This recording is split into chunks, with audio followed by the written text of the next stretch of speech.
morning. You're tuning in with Enchantress the Babbler, aka Jennifer Molina, author of The Darker Night Light of My Soul, Love Sick miniseries, Volume 1, Love Bites, available on Amazon for purchase. And you're tuning in to my poetic brainstorm morning drives into the land of responsibility that I must attend to. And this morning, don't mind the noise. It is a rainy day in this neighborhood and my wipers want to make insane noise, so please pardon the interference of this wiper noise that is currently being heard on blast. Part of these poetic drives is to further encourage myself, one, but to encourage you to take that dive into your creative hives and understand that the more that you pour into this glass, the more that your art will express itself on these lands, but you got to give it that time. So these are like poetry brainstorms of mine, because I'm just speaking whatever comes to mind during my drive and sharing it with you all. These things I do, you know, for me, yeah, that's true, but it's an opening of a platform that I once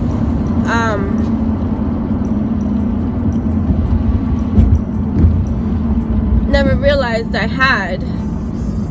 You know, getting used to my own creations instead of just soaking in everyone else's vibrations, these sensations that I feel. Friendships on my mind, ever so real, especially during these times that many of us are what appears to be losing friends, you see.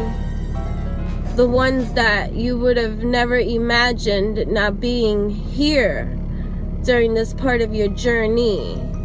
And then also taking notes of the ones that did stay afloat.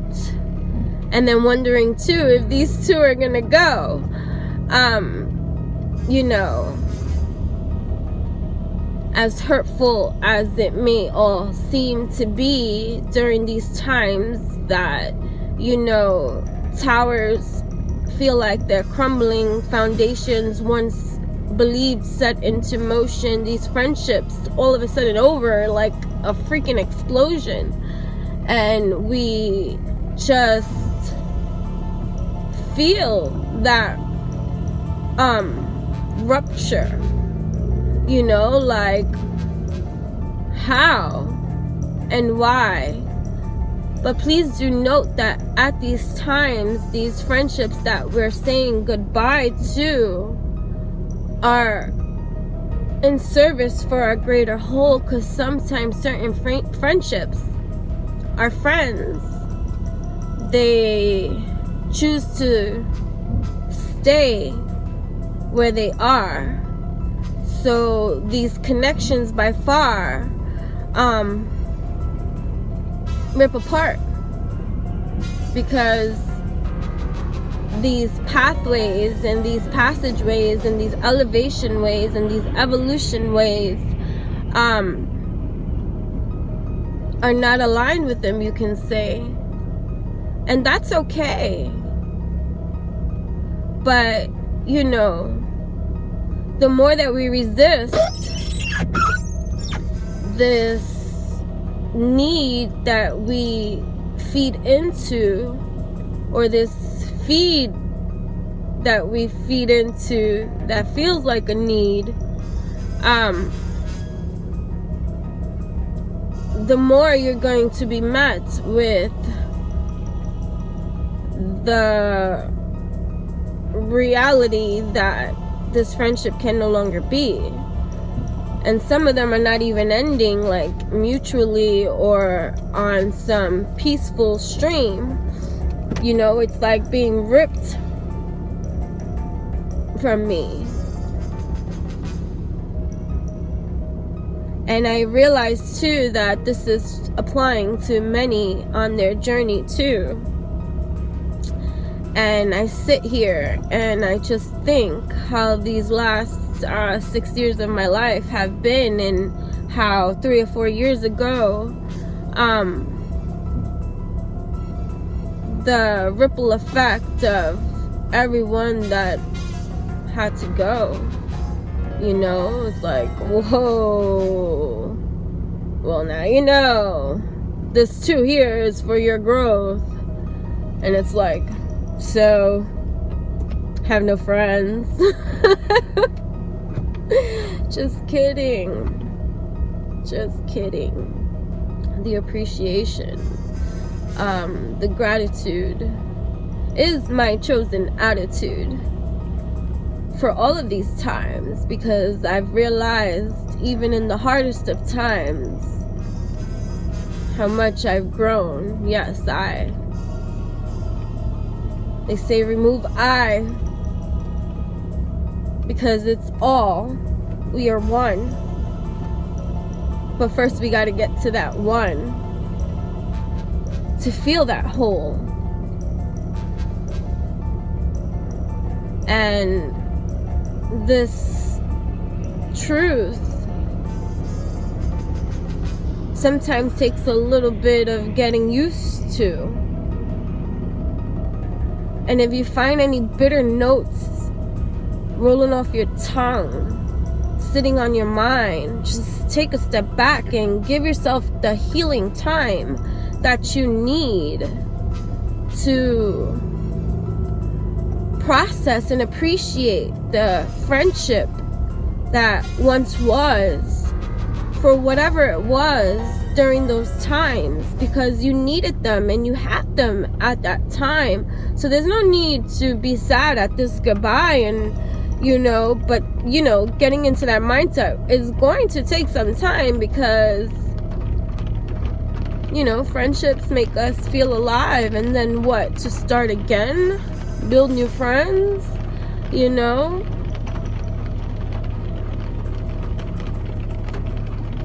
What effect does our conditioning have on the perceptions of what friendships are supposed to be? Like, what is it, this control, this thing that we make a friend and that is mine and I'm gonna keep you forever all of the time? And you know, is that even right?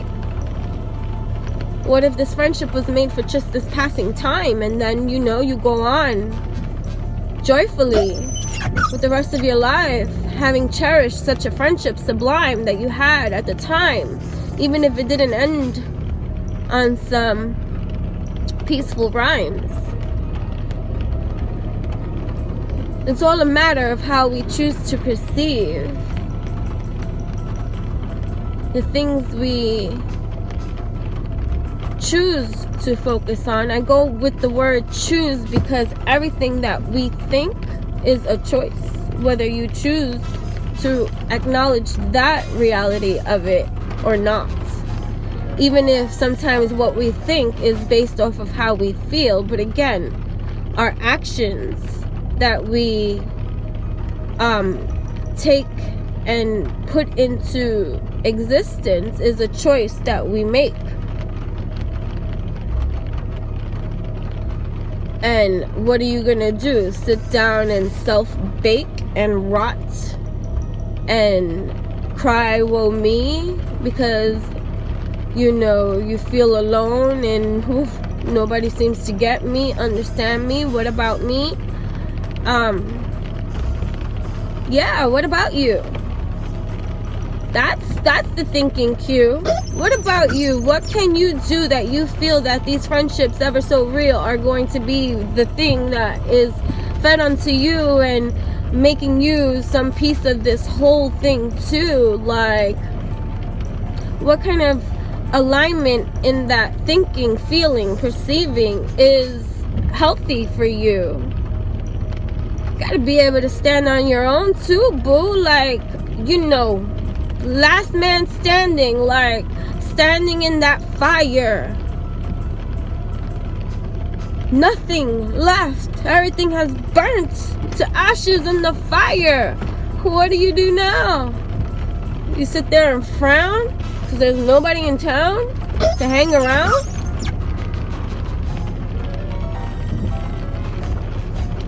And so you spend the rest of your days miserable in every way because everybody's gone away?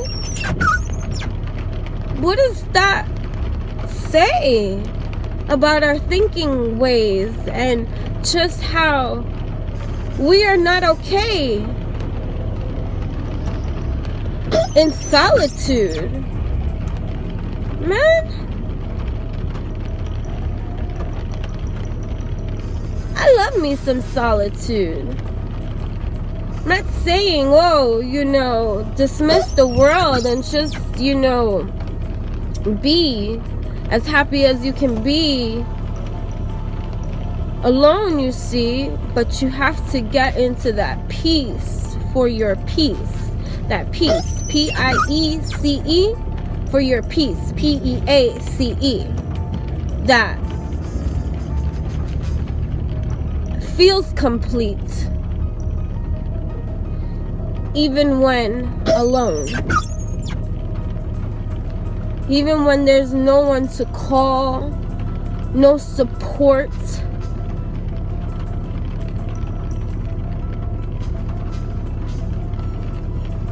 And it's okay to desire this too. And to understand that that's a part of you that wants that too. But you gotta get through.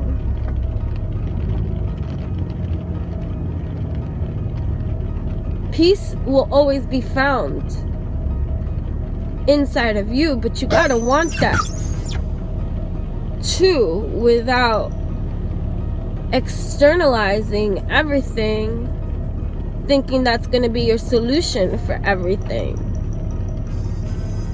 Because it really isn't, you see. The solution for you is found within you.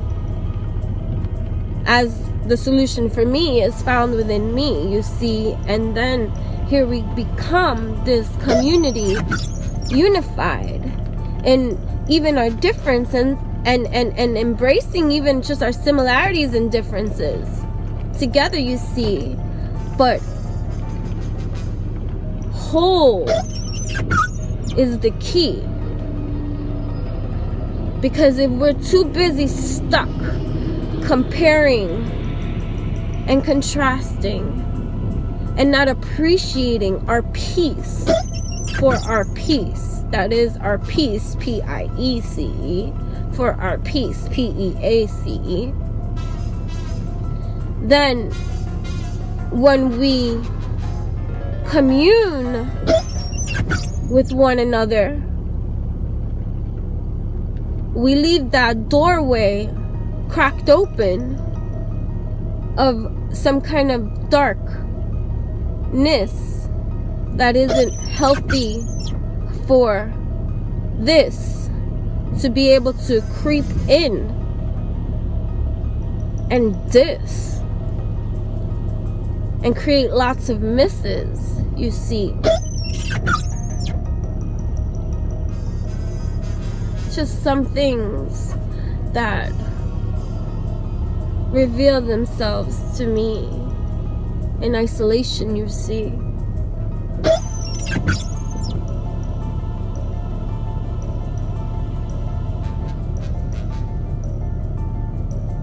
What friendships have you had in your lifetime that maybe at this time is not what you imagined it to be? Or what if you're stringing and holding on tightly to a friendship that the universe and your alignment is trying to bring into your conscious awareness that, hey, dude, this is not for your betterment, but you're still holding on to this. Like, how much more do we have to throw at you to see that this isn't for me, for you? You see, like, you feel me? These are like reality check 101s. Something that I just love to do for fun. It irritates the funk out of many, you see, because sometimes when I bring it into conscious awareness for others to, you know, think, perceive, and just seed, you know, they get mad at me, take it personally. But hey, dude, that comes with the package of being, you know, in my world. I can't help. I was born with curls. And so, you know, this in itself, I think differently. Curly hair wonderland.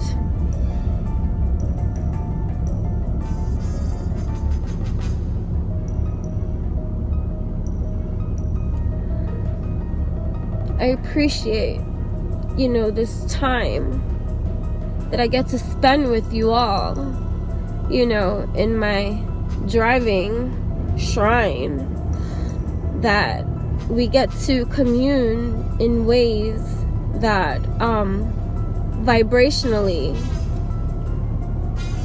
seed so many new, positive, bright things. And even if some of these videos, you know, bring in the dark, it's only to center you further straight from your heart, because the dark is sometimes a lot of the things that we tend to fear and, you know, not dive into for many reasons. And, you know, these are the things that we must get to the root of. I do know this for sure, that, you know, healing in itself, consciously, is what really helps. And the dedication that it takes from you to align with you fully, staying in tune, and being real with you. Like, what is really real? Been asking this for the last couple of years, and my understanding of just even that is continuously expanding, that I can't even pinpoint the definition of what is really real, because it's so beyond what my mind at this time can grasp, because I see how vast and expansive this understanding is on so many multidimensional levels of just existence, period. Because at the end of the day, what's really real for me and what's really real for you may be different, but it still, is it not real? These things, you know, these saturations of appeal that I like to spin the wheels. And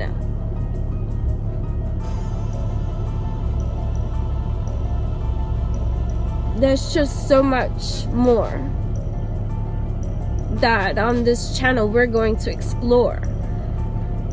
And I am grateful for your time on this ride. Energizing, blasting off,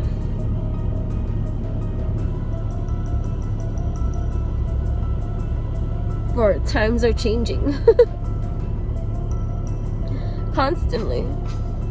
Evolution, you see. And these alchemy of seeds that are in alignment, believe, is a piece of a piece of a piece of a piece contributing to this whole. So think about your friendships, the ones that are here that maybe shouldn't be here anymore. Think about the friendships that have gone, or the ones that withered away, or the ones that have and still and forever, you understand now because of the differences, and the ones that have ended in catastrophe. Those you've learned to discern better and understand and appreciate the ones that are the glue stickers, around. How profound and how beautiful and abstract these friendships will always be,